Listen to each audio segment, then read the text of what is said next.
Hey guys, this is my first ever CreepyPasta reading, so take it easy on me and expect more. Tomorrow me and Kai will be doing a dual reading of another SlenderMan CreepyPasta. So I do hope you enjoy that tomorrow, and, well, enjoy this too. There it is again. That thing. What is it? I can't take this anymore.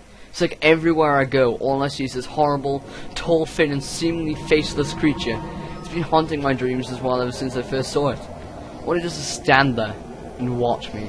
I can't shake this constant feeling of being watched. It's like I'm never alone. I hate it. I can't go to sleep. I can't go outside, and I can't function as a normal person anymore without it being there. I've done a lot of research on it the last couple of days, googling what I can best describe it as. All I could remember was it being an impossibly tall, thin man. I say impossibly because no human could be at that height, and that thin. It's just not goddamn natural. I tried my best to remember its face. Figured that would help narrow the search. But there wasn't one. I have no memory of seeing this thing's face. It was always just a blur, but then I could never look at it long enough without feeling uneasy. I usually just walked in the other direction or something, or if it was a dream or a nightmare at that, I would always wake up before I could get a clear look. Well, the search provided me with something called the SlenderMan. What the heck is a SlenderMan? This mythical creature is the thing that's been stalking me? No, it can't be. I refuse to believe it. I have not left my house in 2 days. I've been held up reading all these SlenderMan stories and accounts. Needless to say, sleep has eluded me for the duration. Nothing's going right anymore. I think I've angered it by not letting it in my dreams. I keep hearing banging on the windows late at night, and creaking of the floorboards as I'm lying in bed. I know they say houses do that on their own, but this is different. The creeps aren't out of the house setting. There's a weight behind them, like soft footsteps. However, every time I go to look, there's nothing there. But when I re-enter my room, I always get the sensation I'm being watched. Tell me, have you ever been sitting in a room by yourself? Windows and door closed, when suddenly the door opens for no reason? I think everyone has, but I'm different. I swear, it's not the draft.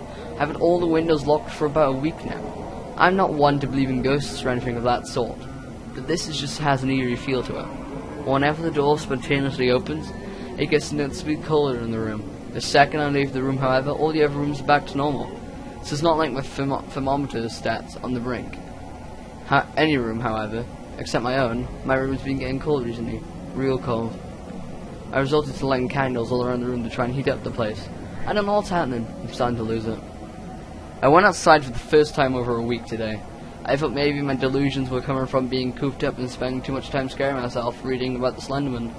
I went through my day-to-day life as best as I could, and to my surprise, no sightings of that thing. Everything was going fine. In fact, I was starting to forget about the whole thing. That is, until I was heading home. I was walking through the woods, trying to take in as much fresh air as possible before I went home, when I stumbled across a piece of paper lying there in the middle of the footpath. I'd normally have just written it off to be some little left by someone, but it was just crisp white. It looked like it had been carefully placed there, no longer than perhaps 20 minutes ago. I picked it up and turned it over. It was a drawing of that thing, the SlenderMan. A very crude sketch depicted him with the words, "No, no, no, no." Scribbled down the sides as I tried to decipher the page, the clouds quickly darkened, turning to a heavy black. I best get home quick before the rain hits. I thought to myself, now I'm home, sitting staring at this bloody picture, going out of my mind, trying to figure out just how it got to where it was, thinking about how new it looked and wondering what sick retard drew this and left it there for me. I'm just gonna go to bed. I'd be as well get some sleep. I swear that picture's cursed. SlenderMan was in my dream again last night. It seemed so real. I was lying in my bed in the dream and I had woken up and seen him standing there. In the corner of my room, I tried to scream, move, do anything, but I couldn't. I lay there, frozen, in fear, wondering what would happen. He just lifted his arm and stretched it to a good 10 foot to the headboard of my bed, and rested his hand. I say hand because they didn't feel like hands, but like tendrils. Over my eyes and went back to sleep. When I woke up, there was nothing. What a messed up dream. Oh, and do you know what else has been happening since I brought that picture home? My electronics have been messing up. My laptop shuts down on its own, even with a full battery. My TV randomly turns to static. My phone keeps getting no reception, along with the opening of doors, the constant sound of footsteps at the night. You get the picture. I'm burning tonight. I'm taking it out the back, and I'm setting it alight. No. No, no, no, no, no! This can't be happening. I watched that get burned last night. I took that piece of paper outside last night and watched it burn. How can it be back? What kind of twisted person would put a duplicate copy through someone's mailbox? This really isn't funny. I can't even phone for help because my electrons won't stop acting up, and I'm too paranoid to leave the house. I don't know what to do. Things are getting too much to cope with now. Day after day, more and more of those goddamn pictures keep coming through. Nothing works in the house, and I keep thinking I'm seeing them in the house. Whenever I leave the room, I think I catch a glimpse in my peripheral vision, or in the corner of a mirror I pass by. It's like it's driving me insane. Has this thing really invaded my home? If so, there's no safety to be had. If it can get me here, it can get me anywhere. Doesn't mean I won't go without a fight, though. Okay, I've locked my doors. And all the windows took enough, and I took enough food and water from the kitchen to last me about a week. I'm going to hold up in my room for as long as possible. I don't feel safe outside, nor do I feel safe in my own home. This is my last resort. I know he's got something sinister in store for me. I just know it. Why else would he go to such lengths to scare me to the brink of my insanity? Well, I've barricaded myself in my room for now. Nothing's getting in here, if not my say-so. It's getting late. I'm going to try and get some shut-eye. Crap! What was that? I swear I heard something move. It must have, because it woke me up. This is no ordinary footstep that I heard at the beginning of all this. Oh no. That was a loud and deliberate thud. It must be messing with me. The SlenderMan knows I'm here. I would get up, out of bed, to turn the light on. But there's no point. It's been messing with the electrics. I lay here, scared out of my mind, staring into the wild darkness.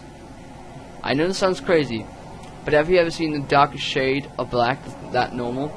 Like, when you're in a dark room with only little light and everything casts a shadow, but some shadows seem darker than others? I swear, even though I'm currently in near blind darkness, that corner is darker than the rest.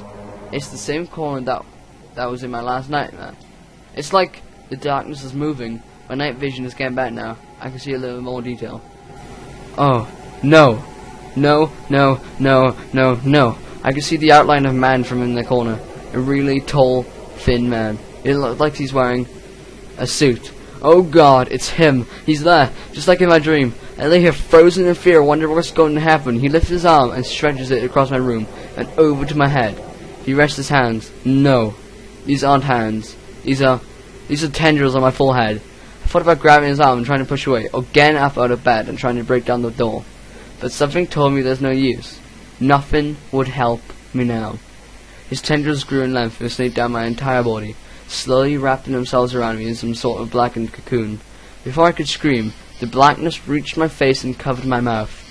As it enveloped my head, the last thing to be covered was my eyes, which were firmly shut the whole time. I decided to open them. One last time. I looked directly up, and he was there, standing directly over me, looking down. That was the last thing I saw before the darkness claimed me. Although he has no face, I swear, he seemed to smile. Thank you guys for listening. I probably did really terrible in the voice acting there, and when I'm reading, and I know the most creepypastas is, there to show emotion and fear. When I'm trying to do it, sometimes I mess up, and it sounds like I'm casually reading fairy tale, which is really a creepypasta. So I really hope that you would overtake the fact that I did a terrible job, probably, and that I took a lot of pauses, and I made some mistakes because I have a slight ulcer in my mouth that's stopping me from saying so many words properly. So you might hear, like, I don't know, some words incorrect there. So just ignore them. This is my first creepypasta, remember, and I've tried my best, and I hope you guys enjoy it, because tomorrow me and Kai are going to start reading, and it's going to be really fun. The reason why we're doing these creepypastas is also to pay up for the time that we've taken to do gaming videos also, and it's just like a thing that me and Kai are into, is reading creepy stuff and reading creepypastas. So yeah, watch out for more creepypastas if you liked my one. They will be better very soon. It's just I'm not used to all this. I've never actually, read out, never properly read a story to YouTube or like while recording it, and it's just difficult, really. And it's a good creepypasta though. I liked reading it, though all the bloody hell and all the bloody and all the heck, those are initially swear words. I'm not allowed to swear in my own household. That's the main problem with this. Like with some pastas, it doesn't require swear words that require loud shout. And I've been trying to go as quiet as possible, but I've decided, nah, I'll just replace it with words that, you know, make sense. So, if you understand why that is, then thank you very much.